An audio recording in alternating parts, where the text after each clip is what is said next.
What's up, YouTube world? It's your boy J Dub, the #1 comment on YouTube. And I'm back with another review. Today, I will be reviewing Married at First Sight. This is season 14, episode 10. And this is the Mark and Lindsey segment. For those who are new to my channel, I review reality shows, do a detailed breakdown, not scene by scene, but just details that stuck out to me, and maybe even pick up some details that you might not have seen. But as YouTube's #1 commenter, I ask that you get down in those comments and say what you say. That's the motto of this channel. However you feeling, however you thinking, put it down in them comments. You're not used to commenting, this is the channel for you. We welcome any kind of comments you got. Any kind of comments. The only thing I ask, let's respect one another in that process. All right, so let's go ahead and get into the Mark and Lindsey segment. So it starts off with Lindsey. She's FaceTiming one of her friends, and she's complaining about Mark not having sex with her for 2 weeks. You know, Lindsey say, I don't know what she needed every day. I don't know, but she lets her friend know that I guess the sex that they are having, he's not really satisfying her, and that she's really annoyed that Mark is requiring an emotional connection before he has sex. But she was saying, like, I guess the last time they did it, Mark did her quick and dirty. I like that little segment, quick and dirty or whatever, because she's saying like, hey, I thought Mark, you needed an emotional connection, but you got yours. Didn't pay attention to me, and you going to the gym just like that. So something's not like matching up in here with I guess with the situation. And Lindsey's friend tried to give her like an analogy that she could really relate to. She was saying like Mark sees her as, let's say Lindsey is a toaster. Mark wants to find out how that toaster works in and out all the way around. And once he does that, he wants to warm the bread before he wants to, yeah, I don't know. I'm lost on it. He wants to warm the toaster before he puts the bread in or whatever. And saying that Lindsey has to be kind of, she think Lindsey is not open to Mark like wanting romance. And Lindsey's pretty much saying like she's not down for that. She don't want like no romance kind of situation. Lindsey can't make up her mind. She a lady, a guy, or how she act or whatever. But Lindsey's friend really let her know like you kind of really need to slow down. It ain't been that long or whatever. So just kind of pump your brakes, let it flow, and y'all should get it popping eventually. And wait on Mark. So Dr. Viviana, she makes a visit over to the House of Cats, and before Dr. Viv gets there, Lindsey is feeding all the cats catnip. And Mark wants to know, like, what's going on? Why are you feeding them that? And what is it going to do? And she's like, it makes them a little crazy. And I'm thinking, like, is that the best idea to have 5 cats running around chasing and acting crazy when you got a visitor coming through? So, you know, she's kind of different. But something I noticed, you know, I do the little detail things. I saw Lindsey feeding the catnip, like, with her hands.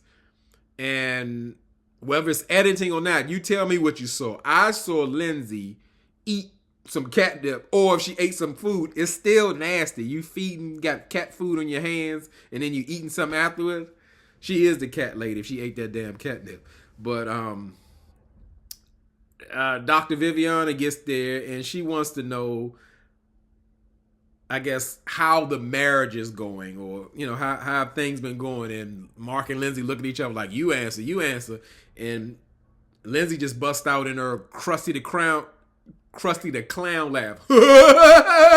You know, that obnoxious laugh that Lindsey gives when she doesn't want to answer a question. You know, that's a way of deflecting and avoiding a question. So they kind of, Dr. Viv, like, again, lets them know, same with this couple, saying like, hey, we've been seeing what y'all been doing, and that arguing, the way y'all doing things can never really happen, again, if y'all trying to have a healthy marriage, in which she's correct. And I kind of think she was more pointing it towards Lindsey, because it's Lindsey who, like, goes off the top, but they're not arguing healthy anyway. And I don't know if they really receive it or get it. I think that stuff is ingrained in Lindsey, because her father been trying to tell Mark and warn him, like, That's an alligator. You're gonna grab an alligator by a tail, and what you think gonna happen? It ain't gonna work out for you. And Dr. Viv wants to know, like, how was their sex life, and or what was their initial encounter sexually? And Mark says, he really enjoyed it. It was pretty good. And Lindsey was like, well, I guess it was good for the first time, and pretty much saying, like, she wasn't satisfied, but currently their sex life is dead. And Dr. Viv kind of checked Lindsey on it. She's like, well, you can have your opinion about your sex life, but the way you're speaking is rude. That doesn't help. And she's right. Lindsey's tongue just lashes. Nobody's checking her. She gonna say what she say. She a part of the Dub fan, but not in that way. She's not respecting Mark at all. It's ugly. And it's everything that her father promised. Her tongue is deadly. So Dr. Viv leaves, and their little sexual packet comes, or their sexual intimacy packet comes, and right off the bat, Lindsey finds a ball gag, and she runs over to Mark like she got to put this in his mouth. And Mark is Lindsey's play toy or whatever. She gonna do whatever she want to this man. Anything that got to do with humiliation or things that make him uncomfortable, that's where Lindsey, that's the space she's in. That's what she's trying to do with Mark. And he goes along for it, and he rolls with it. She even made him put on a thong made of candy. And I'm sure that was supposed to be for her, but Mark is just gonna roll with it. That's why I don't call him Mark the Shark no more. Mark, I can't even call him Mark the Goldfish. He's just Mark, because he lets Lindsey roll right over him. I might start calling him Mark the Doormat. I don't know. But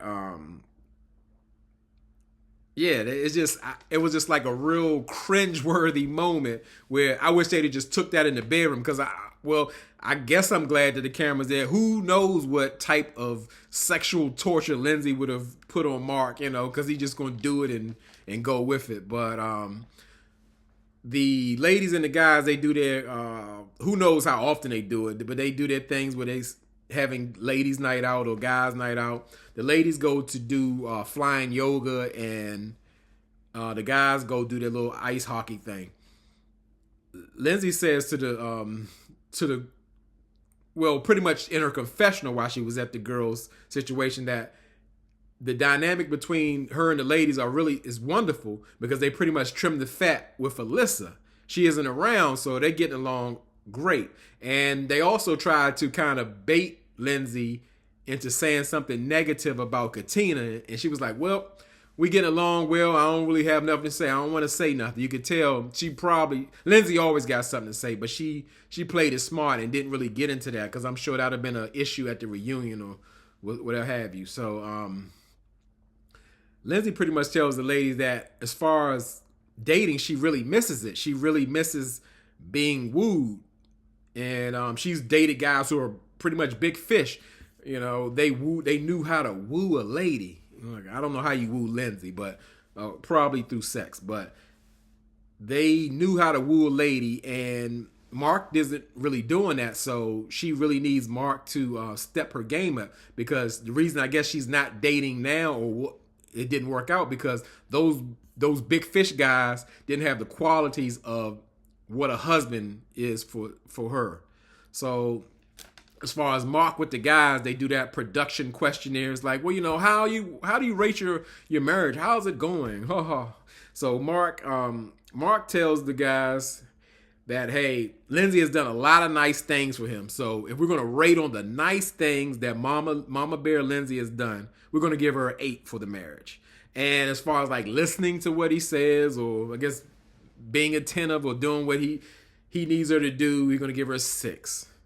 Mark's lying about both of them. You're going to give her an 8 for the nice things that she does, but when she gets mad, she throws them in your face like she's done something for you so much, and you owe her. And a 6 for like not listening or communicating. I mean, she cuts him down. Cuts him down bad in arguments, and they deserve a 6 in that. But a lot of these people in these couples in these marriage are not being real with themselves. So I'm really not surprised that he said it, but you could just see it was no truth to it. It was just a big old lie. And so in the final scene, Mark and Lindsey, they were in the bed for the night, and we're sure that they didn't bathe like they normally do. I'm surprised I didn't see 3 or 4 cats in the bed with them eating catnip and all that kind of stuff. But Lindsey tells Mark that, like, hey, I'm missing being wooed in this relationship.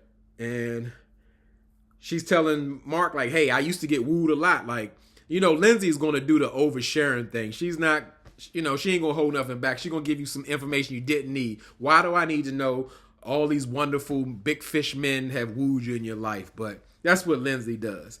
And Mark says in his confessional that pretty much at the right time, Lindsey will get her wooing when he sees fit. And I'm thinking, like, Mark, who you playing with? Lindsey says she need to be wooed. You better get to wooing. But they even, as far as Mark responding to Lindsey, they do, like, to me, they always, didn't I say from last video, they do like a production thing. They probably have a card sitting in the bedroom giving Mark's response. And Mark was saying, like, well, I hear what you're saying, and I received your request, so I'm going to try to address that. Right, guys? Did I say that right? Yeah, I don't know what's wrong with Mark. Mark is strange. Mark is weird. He wasn't as weird as he was last episode. But that was pretty much it for Mark and Lindsey. It was kind of It was kind of boring this week. But Lindsey's always, I wouldn't call it entertaining because that mouth is ugly. It's nasty. But what can I say? So that pretty much does it for the Mark and Lindsey segment. We got Noy and Steve coming up next. Get down in those comments. Tell me what you think. Tell me what I missed. Say what you say. And as I always tell y'all could be anywhere in this YouTube world, but you're here with me. I really appreciate it, and I really mean it.